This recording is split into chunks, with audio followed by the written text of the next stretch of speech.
Back here in our place, in our city and our state, terrifying video tonight of a man in Manhattan trying to break into a home with a hammer. It took the entire family in Washington Heights to keep him from breaking down that door. Cops arrested him and released him, but the story does not end there, unfortunately. So the video that I opened this with is actually video from a Washington Heights apartment, which is in the borough of Manhattan, and the suspect in that particular instance, Lanu Moore, is breaking into his neighbor's place with a hammer in order to do some serious damage to the people that are inside. And during the course of this break-in, and by the way, captured on video, you can actually see Lanu Moore smash somebody on the head with the hammer, in obviously footage that I'm not going to be able to show you. And in addition to that, he broke the arm of one of the individuals that is desperately trying to force him out of the apartment. Now, the reason we're covering this story is because, like it was said in the local news prologue, the horror didn't end there, because despite the fact that Lanu Moore was arrested, despite the fact that he was charged with assault with a weapon, despite the fact that you had serious injuries, again, the head trauma,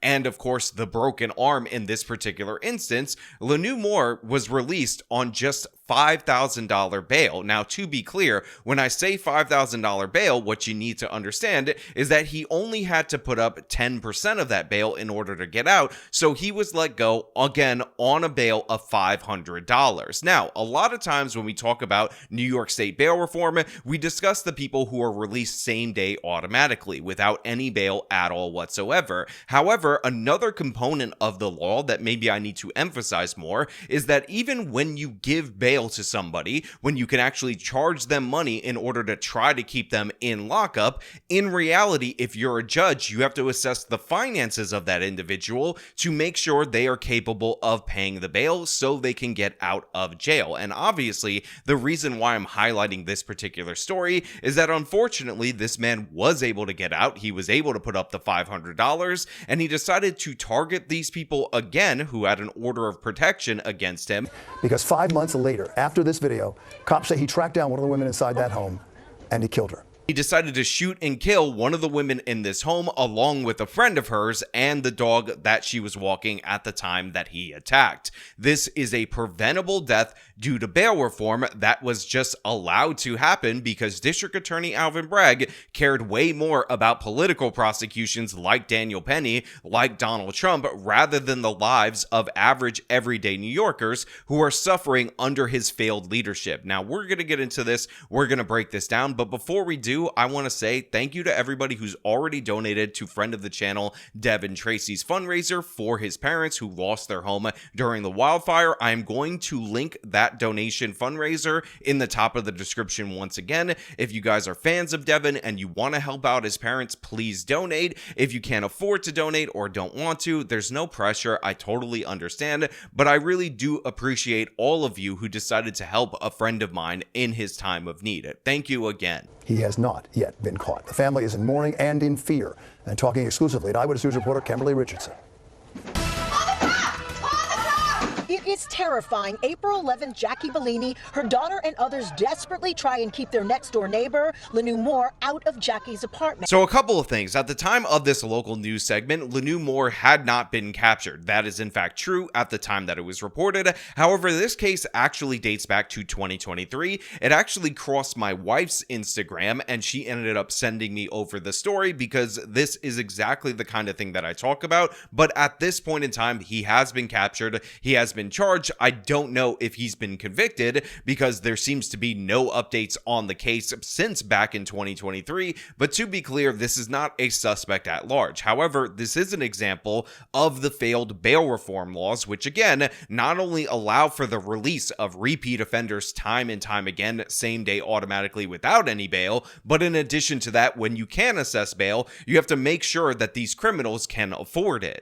There, he strikes one person in the head with a hammer. We're hiding his identity. If it wasn't for us, that could have ended Jackie's life that night, or any of us. That's exactly what happened just 5 months later. While walking her dog with a friend, Moore allegedly shot and killed all three near their apartment in Washington Heights. So look, I understand that a lot of people love dogs. I understand a lot of people care about dogs, and people who murder other people's dogs should definitely face criminal consequences for it. However, I do not like the way the local news described that as shooting all three, because 2 people died and then he shot the dog to death. And while that dog dying is in fact sad, the fact of the matter is he shot the both of them.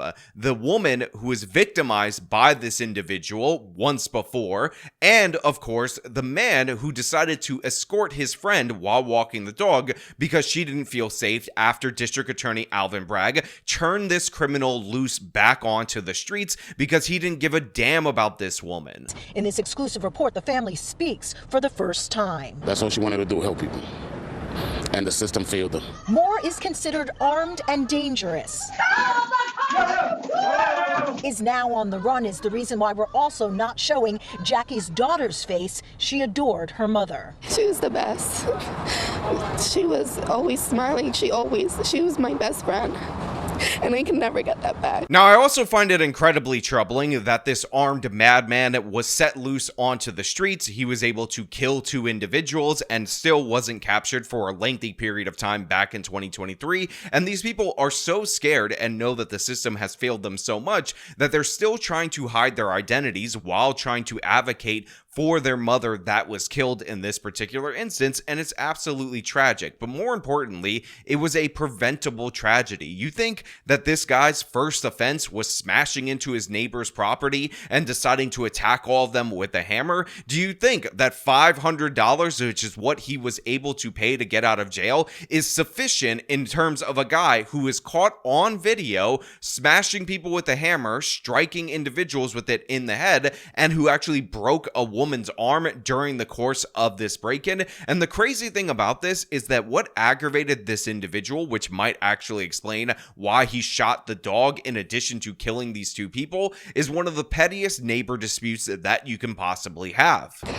Police say this was over a dispute, Jackie's barking dogs. The family is furious, feels the case has stalled, which stings. Jackie worked for the court system for more than 30 years. After this assault, Moore was arrested, but released on just $5,000 bail. So yeah, this man broke down this woman's door with a hammer, broke her arm, tried to strike all the different various individuals in this place due to the fact that their dogs were barking, and he didn't like that. And the sad thing about this is that the only reason that they were in this particular apartment was due to the fact that their other apartment had some serious issues, so they needed to be housed as those issues were actually going into effect. Jackie and her daughter were living in that apartment temporarily while their building was being worked on. They say they asked to be transferred, but were denied. Now, of course, the family, after this attack, applied for a restraining order. They also asked to be transferred to a different housing unit because, again, tragedy struck their original home, so they had to be relocated over here.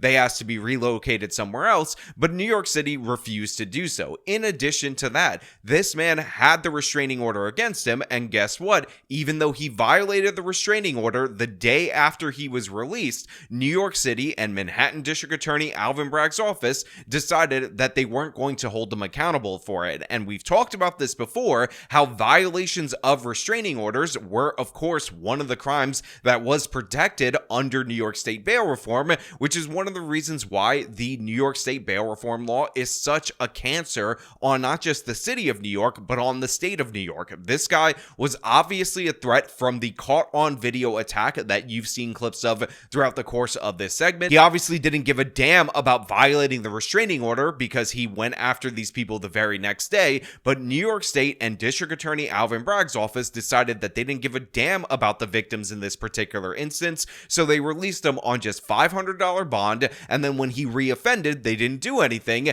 and eventually he was able to obtain a firearm and kill 2 people. 2 people are dead due to the fact that Alvin Bragg didn't give a damn about them, never wanted to protect them, and of course, New York State has this stupid bail reform law that I will remind you was put into place by Governor Andrew Cuomo when he thought he was going to run for president. So again, we are all being crushed right now in the state of New York by the presidential ambitions of a guy who couldn't get a job in politics if he tried to right now, yet the law still stands. He violated the restraining order the next day. If they would have never let him out, this would have never happened. Look, the brother is 100% right, and he said it very succinctly right there. Had it not been for the fact that they let him out when they definitely shouldn't have, his sister would still be alive, and so would the other person who again stepped up to walk her around the block because she was in fear for her life due to the fact that New York State not only let this person go after a vicious assault, but of course decided to let him go again after he violated the restraining order. But the fact of the matter is, there's more things about this story that pissed me off, other than quite literally each and every fact that went into play right here, every single decision, every single law at play, and all the ways that the system bent over backwards to give the criminal another chance, while of course taking the lives of two individuals. But it's also District Attorney Alvin Bragg's comments on the crime that happened, again, due to his dereliction of duty, due to the fact that he didn't give a damn about the victims, because guess what? It's not the perpetrator that's at fault. It's not the criminal that was released by his office not pursuing the case seriously. It's not New York State bail reform, according to Alvin Bragg. It's actually the tool used, because a gun was used in this double murder, and it turns out the gun is the real perpetrator. Quote, "Two beloved New Yorkers are dead, and my thoughts are with their utterly devastated family members in their ongoing grief," Manhattan District Attorney Alvin Bragg said in a statement. Quote, "The presence of a gun makes any situation far more likely to turn lethal, and ridding our streets of illegal firearms and the violence they bring remains my top priority as the district attorney." Now look, usually when people disagree with me, even if it's on fundamental issues, I say, you know what? I don't hate that individual. They just happen to be wrong and they have the wrong opinion. But the fact of the matter is, District Attorney Alvin Bragg is an ideological nightmare. He genuinely believes that the criminals are innocent Beba Angel Aladdins that didn't do nothing, that this guy was just experiencing poverty and we just have to arrest poverty and we can't ever hold him accountable because he releases these people time and time again. But for him to say, you know what, the real issue right here is the tool that was used. And make no mistake about it, the fact that this guy with a long history of criminality was able to obtain a firearm is bad, and it did make the situation worse. But the fact of the matter is, the circumstances of this particular case completely betray the notion that is put forward by Alvin Bragg, because guess what? He was responsible for his actions. He grabbed the gun. He pulled the trigger. He hunted this woman down. He killed the witness that was with her just because he was somebody that was with her at the time of the crime, and he killed the dog. The fact of the matter is, in the break-in, when he was swinging a hammer like a madman, when he broke this woman's arm, the hammer was not responsible for that either. But maybe in Alvin Bragg's mind, that's actually the real issue right there. Maybe District Attorney Alvin Bragg wants to do a raid on Home Depot on the carpentry section so we can get those dangerous fully automatic or semi-fully automatic assault hammers off the streets, because that is the only thing that explains his complete and utter ineptitude, other than the fact that he doesn't care about average everyday New Yorkers. Friends tell me Jackie was walking with Harvin Friday night because she was terrified of her next door neighbor here on the third floor, where tensions were high. Had to be a noise thing with the dogs, maybe. Joseph tells me this past winter, the 31-year-old who lives in that unit stabbed Zeus. When I go, I see the dog is lying on the floor, so I had to wrap the dog in a sheet and just lift up the dog. Things hit a boiling point in April. Joseph tells me that same neighbor attacked Jackie in her apartment, breaking her arm. Hey guys, editing Sean here, and I just found this segment during the course of the editing process, and what you just heard right there is 100% true. This same man, this same criminal, prior to the April incident where he broke this woman's arm that you saw the video of, stabbed this woman's dog. So according to all logical thinking people, this guy had two previous instances of insane violence with a weapon and definitely should not have been on the streets, should not have been released. But according to DA Alvin Bragg, we not only have to arrest the firearm, we not only have to arrest the hammers at Home Depot, but we also have to go after those semi-fully automatic knives, because a knife, a hammer, and a gun all committed crimes in this instance, because we can't ever hold the criminal accountable for his actions. Again, this is a man who went out of his way to find a weirdo way of upgrading misdemeanor business violations to felony charges, by the way, with statutes that were actually expired in terms of the statute of limitations, in order to go after his political opponent Donald Trump. But in many cases that involve regular ordinary people, he downgrades the overwhelming majority of those felony charges. He releases people time and time again, he undercharges people, and as we saw in the Daniel Penny case, while his office went after him with everything that they had, every dirty trick in the book, the very same prosecutor that was actually litigating that case had a history of going soft on killers, on murderers, because she felt oh so bad for the circumstances in which those killers, in which those murderers grew up in. Don't believe me? This is a video of the woman, I played it before on this channel, who prosecuted Daniel Penny actually in the courtroom under DA Alvin Bragg's office, under his leadership, talking about a murderer, a man who killed an 86-year-old Asian man for $300 at an ATM, but she refused to prosecute the case with any seriousness. So I'm going to give you an example of something that I did with a recent case of mine, and this has never been done in my office. I had a murder case where the defendant did not intentionally kill the victim. He went into an ATM on the Upper West Side and tried to rob an individual. Unfortunately, it was an older individual. He was 86. And in the course of the robbery, he fell to the ground. And as a result, he died. This is, under the law, a felony murder, which is akin to intentional murder. However, when I first got the case, I learned, I took the time to learn about the defendant. And it was a strong case, so it wasn't about a whodunit. I knew immediately who did it. I could prove it. I could take it to trial that day and win it.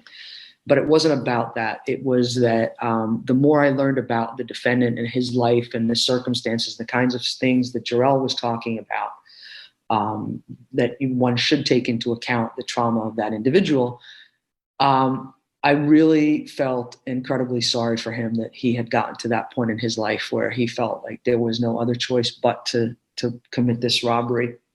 I've said it before and I'll say it again. The suspect in that particular case is due to be released in 2026. That's when they're eligible for parole, despite the fact that that crime was committed in like 2017, at the latest 2019. Well, in this particular case, we see the consequences of these actions time and time again. This man had already shown a violent tendency towards this person. Again, he violated the restraining order the day after he was released from jail on that paltry $500 bond, and now two people are in jail. And of course, since he's being charged with first-degree murder because he murdered a witness to a previous crime that he was involved in, and second-degree murder, he's being held anyway without bond. So who benefited from this woke criminal justice policy? Two people are dead, families are devastated, and the person that you said was such an innocent baby angel that needed to be out on the streets is actually being held finally for his crimes. Now, to be clear, because I don't know the ultimate outcome of these cases, whether or not District Attorney Alvin Bragg's office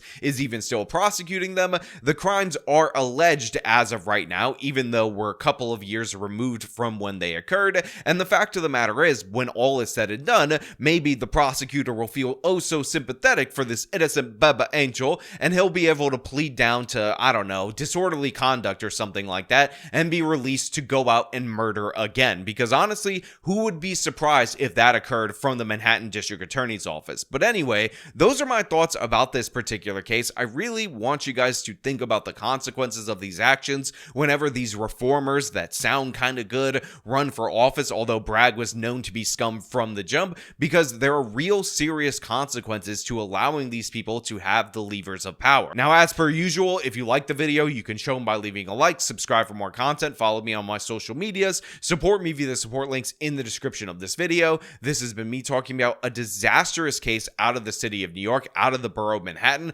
under Alvin Bragg's watch. Till next time.